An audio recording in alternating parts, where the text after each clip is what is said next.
এই গ্রীষ্মকালে প্রচণ্ড গরম, দাবদাহ, হিটস্ট্রোক, সানস্ট্রোক, নানাবিধ প্রবলেমস।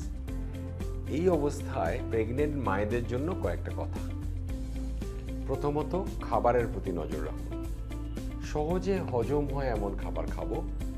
রিচ খাবার, বেশি oily, fried food, junk food এগুলো খাবো না। সেকেন্ডলি, প্রচুর পরিমাণে ফ্লুইডস, জল খাবো। যাদের ডায়াবেটিস বা ব্লাড প্রেশার নেই তারা নুন লেবু চিনির শরবত খাবে। খুব ঠান্ডা জল খাবো না, যেখানে গলা ব্যথা, ইনফেকশন হবে। কুজো বা কলসির জল, হালকা ঠান্ডা জল খেতে পারি। এছাড়া ফ্রেশ ফ্রুট জুস, এই ধরনের খাবার প্রেফার করব।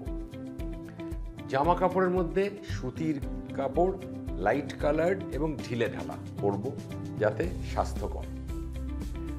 অপ্রয়োজনে বাইরে রোদ্দুরে বেরোবো না, কারণ তাতে আরও বেশি সানস্ট্রোক হবার সমস্যা। ঘরের মধ্যে যতটা পারা যায় থাকা, সকাল 10টা থেকে বিকেল 4টের মধ্যে, এবং একটু ওয়েল ভেন্টিলেটেড রুমে থাকা, যেখানে খুব গুমোট গরম না হয়।